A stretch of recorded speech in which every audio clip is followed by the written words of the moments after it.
Hello everybody, it's me, Root Beer, and I am back at Atlas's house after day 2 of BCS Pasadena. Say hi, Atlas. Hi. Sorry about my dishwasher running in the background.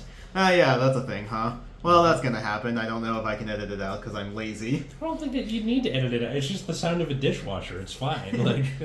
Yeah. So you can hear Atlas doing his chores while I'm narrating this deck profile. So I played Liel Amorta because I honestly just gave up on the prospect of topping after a little while. Like, I went through a number of different possibilities, so, like, I have things like Messiah, like Night Rose, like Levy Dross, which I was trying to get rid of, but it turns out that probably no one's actually going to buy Levy Dross, because it's like everyone who wants the deck already has it. It's like the last BCS of the season, who's, like, still looking for Levy Dross at this point.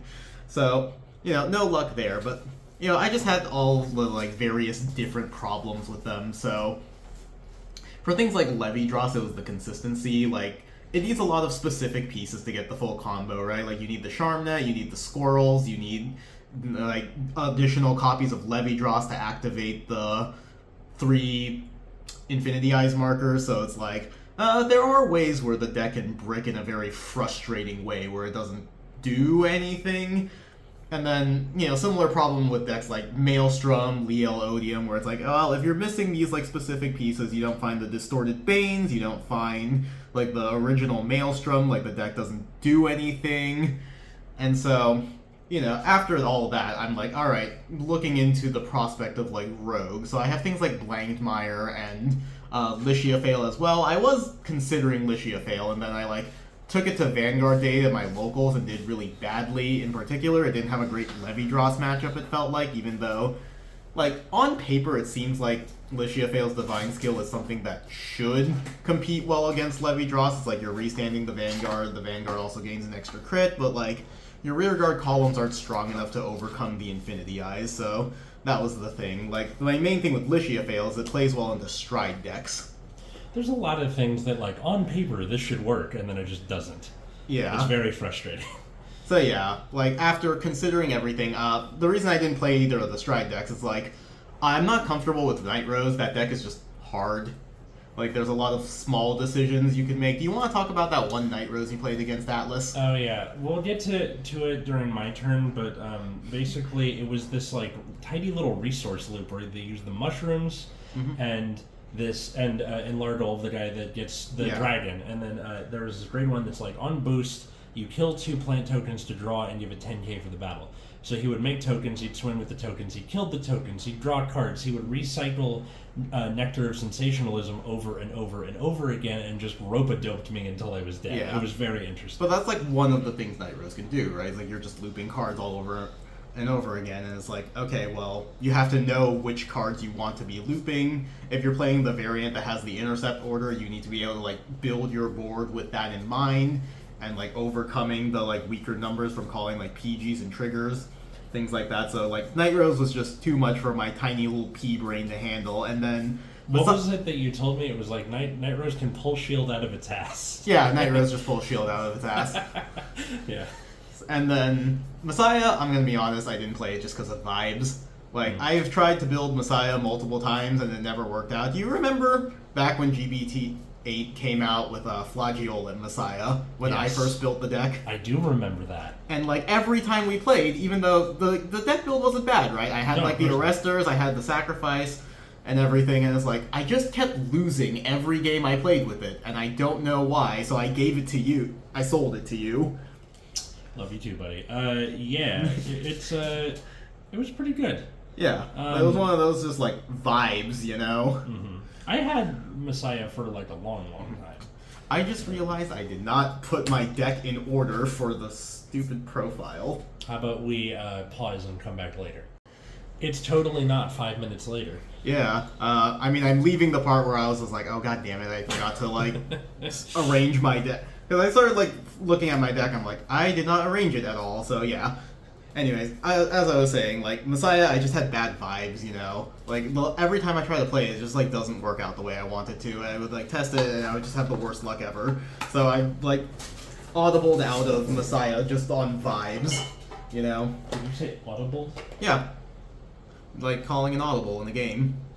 Oh, I thought you meant like this episode is brought to you by Audible. No. I'm very dumb.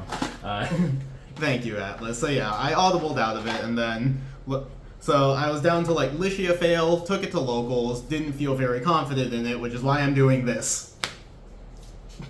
You know, never mind. It's one of those things where you want to rag on it, but it's like I can admire the dedication, if nothing else. Yeah. That's it.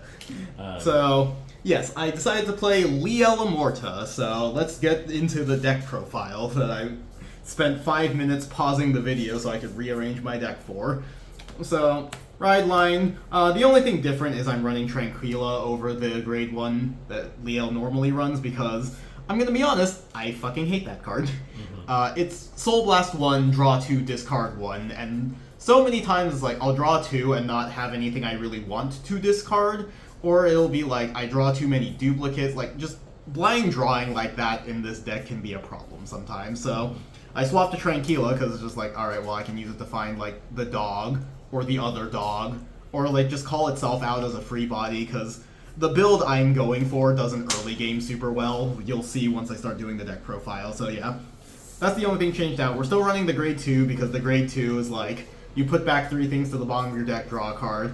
Frequently, I will just draw duplicates in my opening hand, so I'm like, alright, ditch a duplicate, draw. And so I just want to maintain that, because the last thing I want is to be running something else and then be like, oh, I drew like 3 copies of Goblelius that I like can't do anything with. Great. And then you curl up and die. Yeah, pretty much. And then, yes, of course, I have the DSR for Liel Amorta, because that's basically my logic for this deck, is like, I'm going to flex on people, I cannot possibly lose, unless I go specifically like 6-2 and get like 33rd place. That was the only way I could possibly fail. Alright, so... Well, it could be worse, you could get 69th place. Mm-hmm. Check out our Big Brother channel, Nexus Core, for details on that. Alright, so for the no-brainer cards that are just, like, obvious, we're running 4 Sentinels. I'm running the TDR Ezros, because I have that, and I got the Sanctitude without the text box. Ooh, ah. So there's that. I'm running 1 copy of Caliburn, because this deck does blow through a lot of its resources, both Counterblast and Soul. Did not come up for both days, actually, because I played side defense for day 2, and it's like, I did not use this card a single time in any of my games. So, you know, like, the logic is there. Like, sometimes you need to draw cards because you need, like, to find pieces. This deck can be really piece-dependent, and then a lot of the time you need, like, resources, but it just, like, never came up. Basically, every game I opened Gragaon, so... Yeah, that's if you find it in the first place. Yeah. Now, why the Ezras, TDPGs, literally just for the flex? Yeah, just the flex. I have them. Of course. I mean, we're about to see. So, Overtrigger, I'm running the blue Overtrigger, so the Keter one's not great, especially because we have Goblelius in this deck that's going to be doing drive checks, so like, because of the Divine Skill, you're also getting extra drive checks. Just having the crit pressure of the blue OT, I think, is just better. And like, sometimes if you run into a removal matchup and the recover effect of the OT comes up. So anyways, as I was saying about flexing, so we have heals, we have fronts. I'm choosing to play fronts over draws. The deck doesn't have the greatest card advantage. The problem is, like, blind drawing is bad because you just end up blind drawing into all of your duplicates. Yep, that seems to be, like, in the testing games we've done, that's been most of the, like, reasons he destroys stuff is, god damn it. Yeah, like, if you ever play against me on Amorta and I just suddenly groan and roll my eyes, it probably means I've drawn, like, 3 Goblelius. Mm. You know, and then Blade Feather Angel, so we're running 8 crit, of course. The crit pressure is how you kill people. And then, of course, 4 Biscottis. I do like having Biscotti in this deck. She, obviously, having the, like, early cycle is good, but also she actually is not a bad call target in the late game, because it's like, you time leap her with Liel, and then you go Energy Blast 3, took it to top 3, let me go put this crit on top. Jesus. That's All right. really good stuff. So... Oh, and of course for the rest of the no-brainers, we're also running the other 3 Liels. So they're all different rarities. I have, this one is the frame rare, I have the silver rare, and then I have the, like, I don't remember what this one called, I think it was the SEC that has, like, the faded one text. Let's put the SEC on top. Sexy. Yep. And then we have 4 copies of Gobwellius, so kind of the big new support from set 5. So on play, you Soul Blast 1, look at the top card, put it on top or bottom. If you bottom deck it, gets +5. And then on attack, if you have 4 or more damage, he gets 5k. Then you can, if it was placed by the ability of a Faded one, you can Counterblast 1, he gets 10k and a drive. So this is kind of your win con in the late game. It does add a lot of flexibility to this deck. One of the problems is just like having enough call targets. So being able to like bind the Gobwellius, call it back, kind of gives you more options. You can kind of bounce around when you're on the Divine skill where you're like, you bind one column, then you bind the Gobwellius column, so you can kind of maintain additional copies in the deck for later in the game, assuming it lasts that long. Right. So yeah, Gobwellius, great card. We're running 4 copies, of course, for consistency. I'm still on for Idaros. I know other people, Chengu, have cut it from his list, but like I'm still running the Idaros. So his thing is like, when bound, you Soul Blast 1, draw a card, give your Vanguard 5k, and then if you have a copy of him in the bind zone, he gets 10,000 power for himself. So helps to put up big numbers. It's just the annoying thing is like he doesn't get power until he's bound, so it's like you have to find him early and you have to bind him right away, and it's like a really obvious target for removal. That's pretty wacky, for sure. So like that's the reason I don't like it, is because it feels a bit centralizing to the deck sometimes, but also it's like the strongest rear guard right now and helps to put up numbers in the late game. Ooh. Or even like turn 3, honestly. So I am running Sequence Wizard. So I'm only running 3 of it because this is one of those cards where it's like you want to see it some of the time but not all of the time. Really it's just like the way the ratios worked out, because I have to put in the Caliburn, I didn't have space for the Sequence Wizard. Oh, so you just cut a Sequence Wizard for Yeah. the Caliburn? Because like the problem with Sequence Wizard is like compared to the other two, it's not a very good call target. Because its ability is like on play you Counterblast 1, search top 5, and then the other thing is like it gets power when another unit gets bound. Oh. Yeah. So it's like it's placed on rear during the main phase, so you can't like time leap it to call anything. So it's like, it's not a good tall target. It wants to like sit there and watch something else get bound. Right. So that's why I'm only playing 3 of it. The reason I chose to play this over something like Valtrosa that can more or less accomplish the same thing is just because of the 5k power. Right. So 2 problems with Valtrosa. One is that like if you're calling in the early game and you're counterblasting, it's really easy to get damage denied. I actually damage denied a lot of people in my games. We'll get to that. Really? That's pretty cool. But like I didn't want to open myself up to damage denial, but also the 5k is pretty important because we are playing a bunch of grade 1s that gain power. So the first one is of course Sergalon, the doggo. So you all know and love him. Very expensive doggo. Thanks for letting me borrow that, by the way. Yeah. You know him, you love him. It's like power plus 5,000, retire it, draw a card if you have more than your opponent or you played in order. So like just obvious, like it's a really good card in Keter Sanctuary. You just kind of play it in everything that has room for it. But the other thing that kind of goes alongside Sequence Wizard was Gragalon. So he's the other doggo in this deck. It has a continuous ability when something is placed by the ability of your... I think it was a Faded one with Divine Skill, or is it any unit with Divine Skill? No, if your unit was placed by the ability of a Vanguard with a Divine Skill. Which means that opens that up to a lot of fuckery down the line. Yeah. Awesome. So this deck, Reziel, but Reziel has his own counter target who usually doesn't run it. Alden can use it too. So when something is placed by the ability of your Divine Skill Vanguard, he gets a continuous 5k, and then at the end of battle you can retire it to countercharge. So somehow or another, I managed to see Gragalon every single game that I played. So very typically what happens is like, I'll play Sequence Wizard, look at my top 5, call the Gragalon, because it's going to be a 13k booster if I say bind an Idaros, for example. So let's say I like call the Idaros, attack with it, bind it, call another one, Gragalon and Sequence Wizard both get 5k. So this is now a 28k column. Idaros is at least 20, kind of helps to make up for the lack of an early game when it's like, oh, my turn 3 numbers are all like really big and hit over 15k shield. Speaking of hitting over a 15k shield, I'm playing 2 copies of Istir.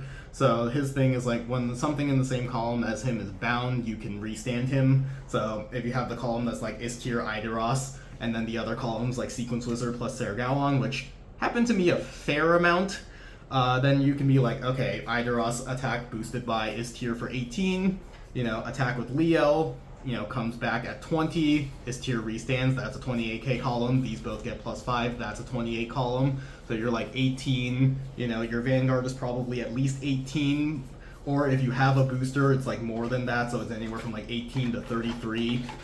And then, so your numbers are like really good turn 3, and you can kind of start to push people in the later game. It's just that like the sacrifice for that is the lack of an early game, which is kind of part of the reason why I have Tranquilla. It's just like, alright, well, if I search top 5 and find the Sergalon, like that does help me out a little bit. Most people aren't going to bother blocking a 23k Vanguard.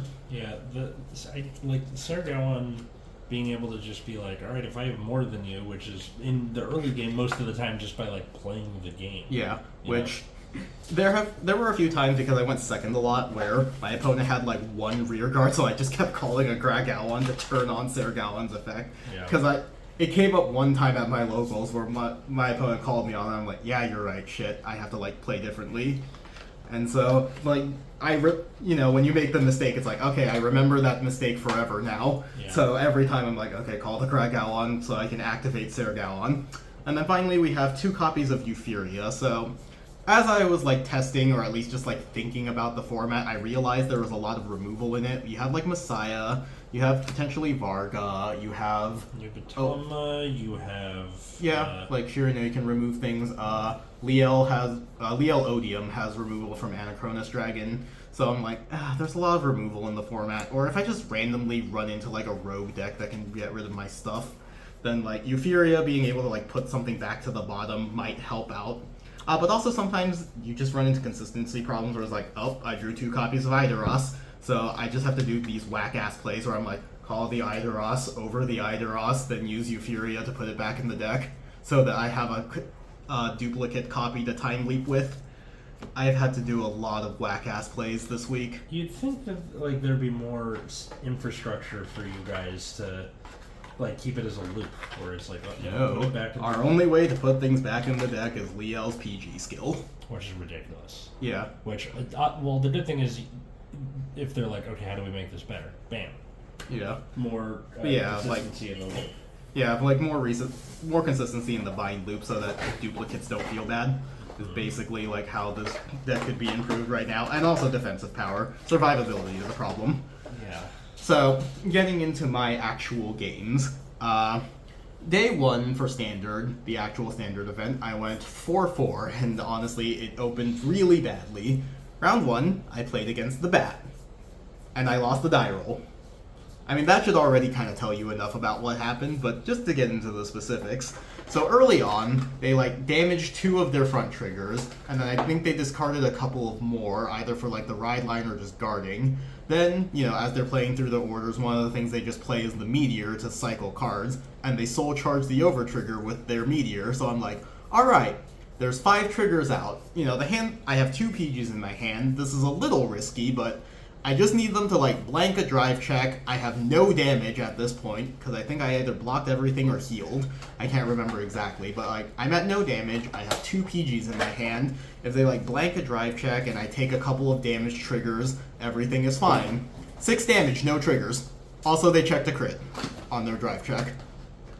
Always reminds me of the like meme with the crow, where it's like a little bird trying to be like, yeah, I was doing that, and then the crow comes and like screams in their ear. Yeah. I think Matt sent it to us, where it's like, double crit, no. Yeah. I mean, 3 damage. It wasn't a double crit, but it was one of those like, oh, the Vanguard has a crit. I can't just like take that freely and PG the rear guard that gets a crit. Right. So it was just like, all right, cool. That's bad, but that's survivable. I'm taking 6 damage. Surely I will find a trigger. Nope. Crit 2. I think I saw 2 triggers total that game out of like 14 or so cards that got played. Woof. So yeah, that was a amazing round 1. Round 2, I defeated my greatest nemesis, the End of Ends, the greatest enemy that all card fighters must strive to defeat. No show. Oh. Give me a second, damn. All right. Yeah. Come on, you're ruining the bit. No, it's called timing. Whatever, fine. like, the whole point is I do this big dramatic speech and end it with, like, no shit. Okay. So, yeah, my opponent didn't show up, so I'm like, alright, free win. And then I pressed the wrong button at first to, like, time out, so I had to go into the little headquarters and, like, hey, can you fix this? And, like, one of the judges had to come with me to confirm that it was a no-show. So, yeah, that happened. That's good. Round 3, I get played against Prison, so I win the die roll. The problem is I did not have a Persona ride. So what happened was, like, I rode to grade 3, you know, did my thing. I was kind of comfortable, right? They were around, like, 3 damage, and then turn 4 rolled. And then as they're going through their turn, I'm like, okay, I'm dropping Biscottis. I'm, like, doing everything I can to dig into my deck and draw as much as possible. Did not find a Persona ride, so I'm like, oh, uh-oh. So, yeah, I had to do one of the whack-ass plays I described, which was I used Sequence Wizard to check the top 5 cards, called a copy of Liel Amorta to the rearguard circle, then used Gobwelius to call over the Liel to put it in the drop zone to turn on the Divine skill. That's a lot of boxes. Yeah, anyways, I lost that game. All that fortune, what did it get me? Yeah. Round 4, I played against Reziel. I think this was the first game that well and truly tilted the hell out of me. So, yeah, you were livid when I saw you after that. Yeah, so, like, I'm already having some bad luck, right? Like, round 1, I just fought against the one deck that does not play Vanguard and got OTK'd turn 3. You know, literal 0 to 6 damage. You know, round 3, my deck, that was kind of the one game where I lost because my deck is actually bad, where it's like, okay, you didn't draw the Persona ride, your deck doesn't work. So, that was, like, one really frustrating loss and one where the deck kind of loses to itself. And then round 3 was probably the biggest pile of BS, where I'm like, okay, I'm doing everything right now. Like, they committed early, they spent a counterblast, I think they played Valtrosa. So they, like, called the Sergon, they called the Valtrosa, they, like, spent that early counterblast, so I'm like, okay, attack the rear guards, leave them at 1 face down damage. So this can do a few things, right? Like, I think one of the things you can do against Reziel is just damage deny them early, so yeah. I know for you kind of felt that was counterintuitive because Reziel likes to play the longer game. Yes. But, you know, my logic here is that, like, I'm going second. I know my turn 3 push is strong because I can make these, like, 28k columns. So I'm like, alright, I'm going to low damage them early because if I can just push them to, like, 3 or even 4 damage on my turn 3, the Divine Skill is a really strong push that I can try to win the game from. Right. So I did that, and in my head, I'm like, alright, I'm going to force them into suboptimal plays. They can't do the, like, call Nibiris, call Sergalon, draw an additional 2 cards, right? Right. And so, and then because they have a face-down damage, the only way they can proc Reziel is if they draw the Aerial Sage. So either they have to have it, and even if they have it, it's like eating into their card advantage, having to discard cards. Mm-hmm. So I feel like I played that correctly, and then they, like, call a Nibiris from their hand, activates its ability, leave it on top. I'm like, alright, it's a crit. Fine, PG the Vanguard, OT crit. So I'm like, awesome. You know, I'm just gonna take, like, 4 damage from this rearguard right now. So, yeah, they, like, swinging with their rearguard, that's like 100 million, 3 crit. I get pushed to 4 damage. So, I think I had 2 Liels in my hand already, so I dropped one of them to ride, because I need to use my Divine Skill now, because I just got pushed really hard out of nowhere. You know? It's always annoying where you're like, you have a plan, and then it's just like, no plan. Fuck you. Yeah. And then thrown out the window. So, you know, I swing in, first damage, front trigger. So, for the record, that's 3 triggers in a row now. Mm-hmm. So I go through my turn. Obviously, it's not very good because I'm just starting from them being 23k at 2 damage. Mm-hmm. So, next turn, they Divine Skill, put back 2 crits because that was all they saw, you know? So I'm like, alright. You know, PG the Vanguard again, just because they have the triple drive. It is a little risky. Double crit. Like, excellent. So now I have to drop my entire hand guarding the rest of their turn. And then, you know, I did nothing the next turn because my hand was gone and I died. So that was probably the most frustrating game. And I was pretty tilted at this point because, you know, it just felt like all my losses were out of my control, right? Like, I didn't play wrong. It's just like, okay, batted all over me. I didn't draw a Persona ride, so I couldn't do the thing my deck is supposed to do. And then I got, like, and my opponent round 4 just saw every trigger under the sun. So At that point, I was like pretty tilted, but like there was no point dropping because day one they don't have a standard side event. They were just doing V. So I'm like, all right, Just keep it going. yeah, like I want to keep playing. So the only way to keep playing is to just keep going. So round 5. What did I play against round 5? I don't remember anymore. Can you pull up our messages? Sorry. Give me a sec. Yeah. Sorry, for people wondering what I'm doing, it's a super secret project. You'll learn about it in a few weeks. Oh, I remember now. I played against Lichiafail. I'm so helpful, yes. Yeah, sorry about that. It's So yeah, okay. I played against Lichiafail round 5. So, at this point, we're at the bottom tables. I'm 1-3, have not won an actual game because the one win was a no-show. So I'm feeling kind of tilted, but I play against Lichiafail. It seems like they were going for a budget build because they didn't do the thing I was expecting, which was like play Willista, activate the Willista order, call Strega, get a 1,000,000 card advantage, build up a bunch of soul, attack the ever-loving shit out of you. They didn't do any of that. So I'm like, oh, okay, this is like actually manageable. So, it helped that my opponent basically had the opposite luck of my previous one where they drove checked no triggers in like 7 drive checks. So they did their triple drive turn 3 and it's like, okay, that was nothing. Then they took a bunch of damage from my counterattack. That was nothing. Then they do their divine skill, no triggers again. And then, I do my divine skill, I think, and I win. So, that was good. Finally, picked up an actual real W against a human person. If it's stupid and it works, then it's not stupid. Yeah. Round 5, I played against Ezel. Lost the die roll again. I'm pretty sure I've lost every single die roll at that point. Oh no, I won the die roll against Prison, but I've lost the majority of my die rolls and I've been going second all day. Bummer. So it was Ezel. They did the thing where they rode up early, so they were just at grade 3 while I'm at grade 1. So that sounds really scary, except what in practice is oh wait, they have no hand. So what? So the first time they did, I'm like, okay, that's kind of rough, but also they lose a drive, they dropped a bunch of advantage. So then I did the thing where I harassed the rear guards because my turn 2 isn't very good. Of course. And then turn 3, I think I divine skilled early again. This is another thing. I don't think I did the thing where I could persona ride divine skill at all at that point in the day. I was always having to divine skill early because of some stupid whack circumstance. Plans never survived contact with the enemy. Yeah, so I divine skill, shredded their barely existent hand. They couldn't do anything because they ended their turn on 1 card and 5 damage. And then next turn I just persona ride win.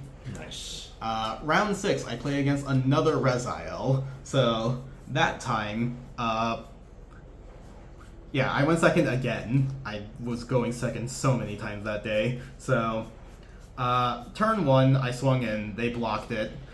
Turn 2, even though they're at 0 damage, they call a rear guard anyways. It's not like they had the Taste Fault Wisdom or anything. They just call a Saragowan behind Vanguard, and then they just randomly called a Codwalla that they couldn't get rid of. They didn't call anything else. So I was like, okay, attack the Codwalla. And now my opponent is sitting there at 0 damage, not able to do anything. So I'm like, cool. I get to my turn, start doing my thing, and then the next turn, I think they just forget to use their divine skill, even though I pushed them pretty hard. I might have crit them. I don't remember the exact cadence of the game anymore, but I started pushing back on turn 3. They forget their divine skill, and then I go into my turn and kill them. And then Wonderful. yeah, that was round 7, I believe. And then round 8, I played against Messiah. So I think that was the only real back and forth game I had all day, because every other one was either a one-sided beatdown because I got to persona ride and use my divine skill, or all the weird whack-ass circumstances that I was going through in the first 4 rounds. So finally an actual good back and forth game that went to the 3rd or 4th stride. So unfortunately, their trigger luck was just a little bit better. They just kind of edged it out offensively. I did have one moment where I'm like, okay, I've already seen 7 or 8 triggers in a row. Surely either us is not going to draw another trigger, draw the over trigger. That happens, but I can't really blame the luck on that. I think I double crit them earlier in the game, I don't remember. But I thought the variance wasn't too bad overall. It was just one of those alright, they were a little bit better. Right. So yeah, that was my day one. Ended 4-4. You know, it didn't feel really good at the beginning, but I'm glad in the back half I got to have some good games where I felt competent. Like, the important thing is I don't think I played particularly wrong, except for round 8, where clearly I was losing it by that point because it's like 3:30 and we've been playing for like 6 hours. There's something that I keep hearing from my friend Dan. Mm-hmm. He plays Yu-Gi-Oh! And shout out to Dan if you're watching this. I don't know why he would. But he says, like, you can lose to yourself. Yeah. Which mostly refers to, like, you built the deck wrong. Mm-hmm. And I think we mostly lost to ourselves by playing jank, but also, look at the shiny. Yeah. Now that's the thing is, I don't think I lost to myself. The deck lost to itself, not drawing a Persona right against Prism, but like, I feel like I actually played it pretty well most of the day. So, see, day 2 is where I've completely lost my marble, so I'm not going to do a deck profile because I don't care, but I played Victor. It was a very suboptimal list. So that one was not great. Round 1 I played against Musketeers. So I win the die roll, I go first because I'm going to do the thing with Victor. Did not open a grade 3 in my hand. I had to like call the Arashi. When I checked my top 5, it was Zubat. So, you know, not the correct Victor. Right. So I had to ride the Zubat, and then I just kind of blanked, like I forgot that like Golsachi is not GB locked on the restand. So like I had Dose Sledge and I had Golsachi in my hand, and I didn't call them out because I just kind of forgot that Golsachi could restand something. So I'm just kind of sitting there on this nothing turn with Zubat. I'm like, oh, this is going great. And then my opponent did not ride to 3 because they only had a heal in their hand. So they just kind of like skipped it, and so it came back to me. I'm like, okay, well I can stride now. So I stride into Buster, you know, I use Zubat, call the Golsachi, and then I made the other column was like Dose Legend Jerohawk, and then I realized like, oh wait, fuck. Like my opponent's a 10k grade 2, nothing hits. So I'm just sitting there like, I was supposed to put the Jerohawk behind the Golsachi, wasn't I? So that I could trigger the rush and give him 7k and actually like activate Bustard. Also, I did the stupid thing where I like Golsachi. Also, I like used Zubat's effect to call the Golsachi, so I had like 2 of the restand effect on itself. I'm like, wait, no, that doesn't work because like I attack with the Golsachi, resland the Dose Sledge. How do I restand the Golsachi now? So I'm like, wow, I am just fumbling the easiest win of my life. So, you know, I played like ass, did not do anything. My opponent finally got to their grade 3 turn. I went into winning champ Victor the next turn afterwards, but because I was playing so badly previously, I had like no pressure going, and so I just like could not finish I was like a little bit off of killing them, so they like beat me on the crackback. I'm like, damn, I just like fumbled the easiest game of my life. Nothing like snatching defeat from the jaws of victory. Yeah, it's okay, because round 2 I got to beat a Crest Hari player, and it was very funny. Oh, that's hilarious. Yeah, so this time I went first. I drew the correct Victor, so I was able to stride into Vic 10. So I got my 2 Excel markers, drew 2 Sazandas. So I like called like, what was it called? I think I just called another Victor because that was all that was in my hand. So I'm like, attack, you know, everything restands, everything gets to like 30k, they hit the OT on damage, whatever. Like next turn around, they do their stride thing, but because it kind of does take a little bit to get the crest going, they didn't like push me super hard yet, then it gets back to my turn, so I played the like alien guy that restands your front row, because I have a million Sazandas. So I think you can see where that's going. Yeah. So it's like, and then I think there was like the Spiral Breaker in the other column, the V Amber clone that's like boosted, you soul blast 1, stand something, if your opponent's grade 3, you stand the whole column. So I'm like, alright, attack for 16, attack with the Spiral Breaker, restand the other column. Okay, so now Sazanda activates, +5/+5/+5/+5, you know, then, you know, I attack with the thing, restand my front row, and then Victor's skill, because I was still on the original Victor, restand the booster for Spiral Breaker, is like, okay, now I have to proc Sazanda like 15 times, so it's like, okay, +5/+5, +5/+5, and then the back row, +5, or like the other Sazandas, I'm like, okay, +5/+5, +5/+5, and then the Spiral Breaker, +5/+5, +5/+5, you know, +5/+5, and then The back row restance, so I was like +5, +5, +5, +5. I was like borrowing my opponent's dice because I lost my dice bag, and I was just like covering my field in dice, and it's like, yeah, he's just taking all that, and he just looked like so defeated when he saw like the sheer amount of 5Ks that were stacking on Sazanda. So, I got to break someone's spirit, so I guess that was pretty funny. And then round 3, what did I played against Shiranui. They just like pushed my shit in. I still went first, but like my hand wasn't as good. And Shiranui's whole thing is they start ripping cards away from you. So it's like, yeah, they just started ripping away the already non-existent hand that I had and just pushed me really hard. So, ended that like 1-2 because like, all right, I'm dropping premium. I'm gonna go play the standard side event because I still haven't gotten the hot stamped energy. So I decided I wanted redemption and just played this again. So, this time for standard, did you hear? You found it. Okay, story time. Atlas has been looking for his Vergila ride line for a little bit now because he just, like, couldn't find it. So, did you hear the story of me breaking the Hari player's spirit? Yeah, +5, +5, +5, +5. Pretty much like, you know how we make fun of Vanguard where it's like, oh, the effect just turns into +5? Well, now that's what we use to break someone's, or what he used to break someone's spirit, which makes it even funnier to me. Yeah, Sazanda is great. And then, died to Shiranui, and then decided to drop for side events. So, I played this again because I wanted redemption, and honestly, I just wasn't feeling anything else. I just like this deck too much. Also, he'd rather be shiny. Yeah. I mean, that's half the reason I'm there, is to just flex with this. Round 1, I played against an Eva player, so she was drawing like really badly early on. I think I lost the die roll there too. I have been losing die rolls so much. It's not just you, I lost a lot of my die rolls too. Yeah. But it's like, that shouldn't determine the game necessarily. Yeah. But it does, somehow. Yeah, I mean, going first is really strong this meta. But Yes. I played against an Eva player. They kind of misplayed a lot. Like, they... Really?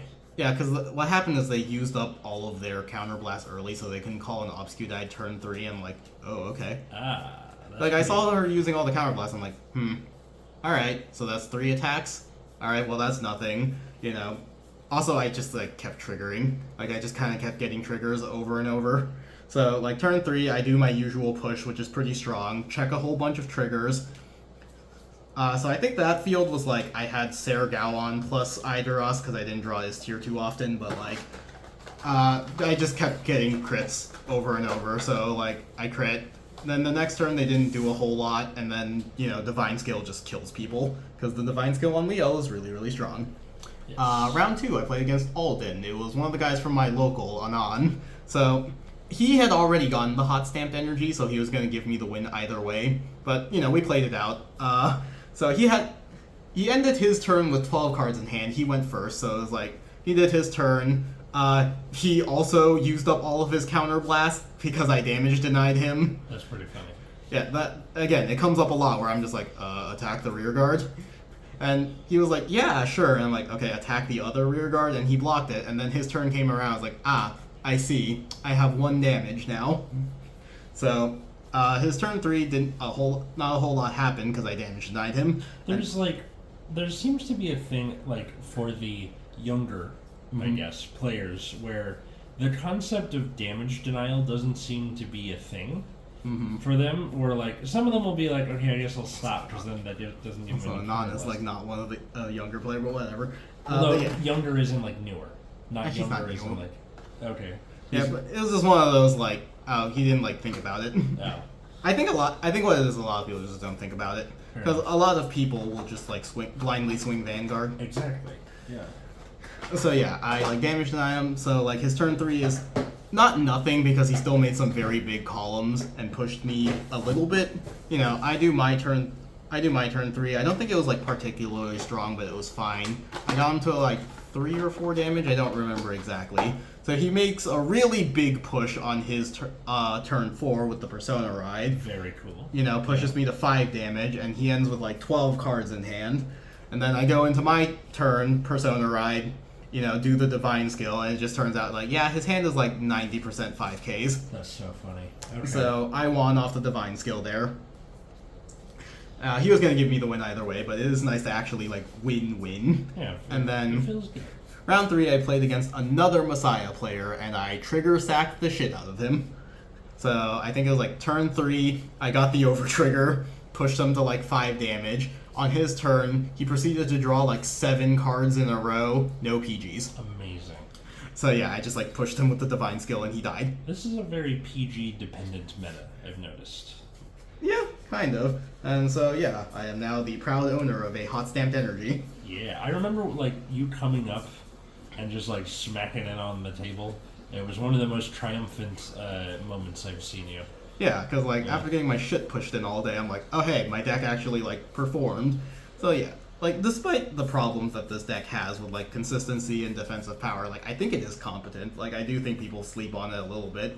A lot of people don't realize how big the push on the divine skill is. Like a lot of people remember Odium's push because it's like the skipping their turn, but it's like Amorta has the same level of push. Like you're making 6 attacks, and unlike Odium, where you're like resetting the turn so the power changes, you get to keep all your triggers and everything. I think because the concept of like skipping a turn is so earth shattering to a lot of people. Okay, so the thing with Odium is like you have Distorted Bane, so you can passively have like 15, 20k to your rear guards, but like that's fine because like this gets plus 10, this gets like 10k in a drive. The nature of like you're constantly binding and calling your units means you actually deck thin a lot. Because it's like, okay, Sequence Wizard, I'm calling one off of like Tranquilla. If I'm using Sergawan, usually I'm taking out a non-trigger. Gubwellius, I can like look at my deck and kind of stack a little bit. And then of course, every time you like bind one, it's like, okay, that's a non-trigger being pulled out of your deck. So frequently, I'd go through my turn where I'm like binding, calling, and drawing a bunch of cards. Like, oh, I have like 7 triggers in my hand now. And that's why I'm like constantly like, oh, like double crit. Gubwellius, look at my top deck. Oh look, there's a front trigger. Oh look, there's the OT. With no way to put them back. Yeah. Yeah. Well, that's the thing. And then, you get 4 drive checks, so it's like, yeah, you just, like, trigger the shit out of your opponent after thinning your deck a whole lot. Right. So, yeah, Liel's offensive power is really good. She just kind of needs to work on the defensive. So, yeah. Right. Overall, had a pretty good time at the BCS, although my dumbass seems to have lost all of my worldly possessions. Yeah, so you lost, your mat, and then what was the other one? My dice bag. I don't even know what happened to the dice bag. The mat, I'm pretty sure I just forgot it after round 2, but, so I had the, constructed cup mat that had, Akina and Now on it. It was a really nice mat, and I was using it for videos, so I'm sad that I lost it, but that, fine. I have, so many play mats. I'll find another one to be my, mainstay video mat, because the problem with this Liel mat is kind of small. Right. So... yeah, I can find another video mat. I am mad about the dice bag, because, I had the little acrylic stands. I just bought a box of it, because I didn't want to try and blindly gotcha for Erica, basically. So I wanted Erica and I wanted Gubwellius, just as, emotional support, because that's, the deck. And so I'm really upset that I lost that. I had, the power... I had a bunch of different kinds of power counters. You'll see them in videos. But, those were really cool, and I'm sad that I lost them. They're not really things I can easily get back. I'm, looking into buying more power dice, but it's just, it's so annoying that I even have to consider it. Right. So, yeah. So sorry. But overall, had a fun time. It's just kind of annoying that, these random downer things happen. But, yeah. That is it for my personal BCS experience. Hopefully, we still have a good time in any future events. Thanks for watching, everybody. Bye-bye!